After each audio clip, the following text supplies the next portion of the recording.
there's two important things that you have to keep in mind when you're dealing with an on-market property.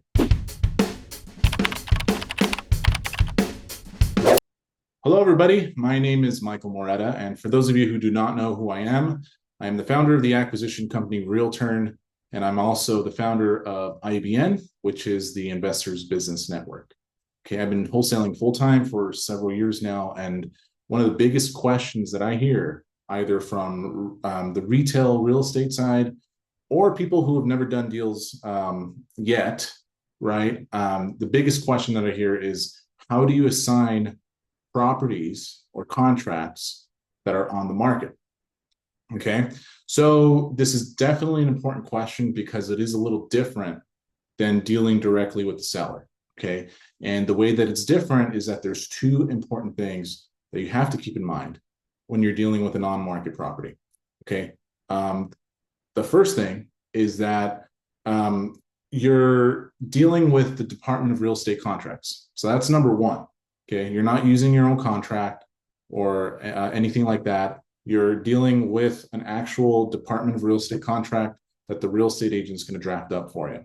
Okay, so that's the first important thing. The second important thing is that you're dealing with somebody who has legal fiduciary duty to the seller and to yourself, and that's the real estate agent. Okay, so those are two important things to keep in mind when you're dealing with on-market properties. Okay, at the end of the day, it's really no big deal. It's no different. Okay, everything else is the same. Those are only two things to keep in mind when you're doing on-market deals. Okay, so let's talk about a direct-to-seller deal really quick, and then I'll kind of fit in how we're going to incorporate these things with the on-market transaction. Okay, so direct-to-seller deal. Okay, what do we have? We have a seller, and then we have a buyer, or we have us, then we have a seller, and then we have a buyer. So we're the ones in the middle, kind of coordinating everything from the seller to the buyer, correct?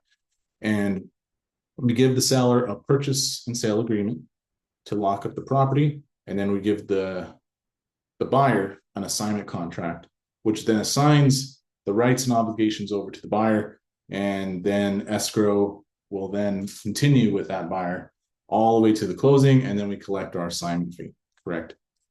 So now that's direct to seller off-market deals. Now let's kind of take that whole system and incorporate it into an on-market deal to see what it'll look like. Okay, so on-market deals, we have us, the wholesaler, we have the seller, we have the buyer, but then we have the real estate agent. Okay, the real estate agent who represents the seller and at times represents the buyer. Okay, so we all know when we're wholesaling real estate, we always come in as the buying party. Okay, so if we're in the beginning of a transaction, we are the buyer, and we're going to go ahead and assign the rights to another buyer who's going to complete the transaction. So if you're coming into a transaction with the realtor and they're representing the buying side, they're representing you, okay, because you're the buyer at that moment. Whether they know you're assigning it or not, you are the buyer at the very moment you sign the contract. So they're representing you, okay? So after we get the property, the offer accepted to the seller, right? And we have a buyer in place, okay? We already shopped it out. We already had a buyer walk it. They want it. Perfect. What do we do now? So now we have to understand something is if this were a direct to seller deal, we can just send the seller an assignment contract and then be done with it.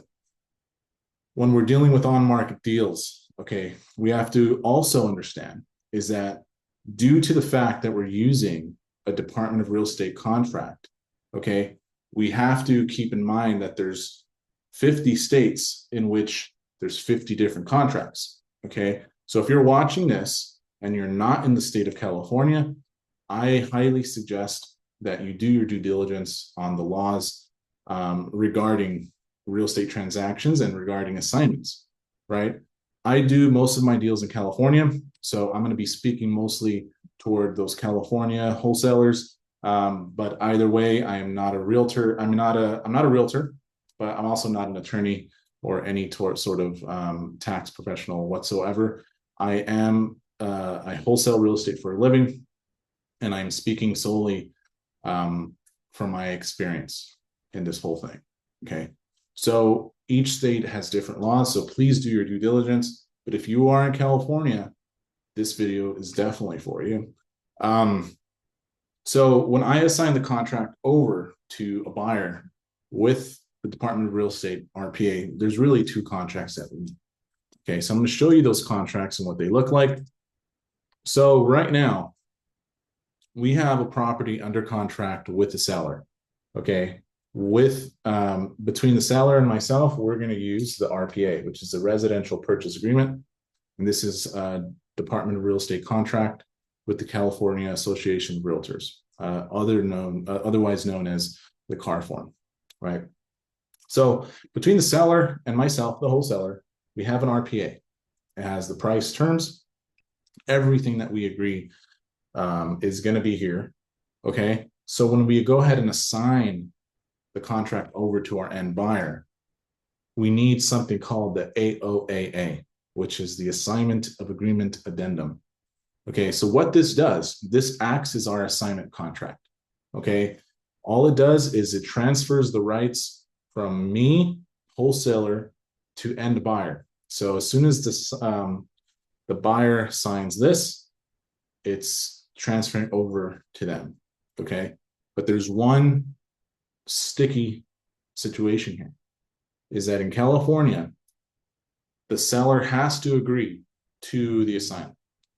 Okay, so that's something to keep in mind as well, is that when we're assigning contracts that are on the market in California, okay, it's not just as good. It's not just good for the buyer to sign this assignment contract, but the seller has to sign it as well. Okay, there's a lot of different strategies that we teach in order to make this the smoothest transaction ever. But at the end of the day, we do need the seller's signature. The way we teach our team, super simple. The seller has 9 times out of 10, no problem with it. Okay, so thanks for watching, guys. Check out my next videos for more information.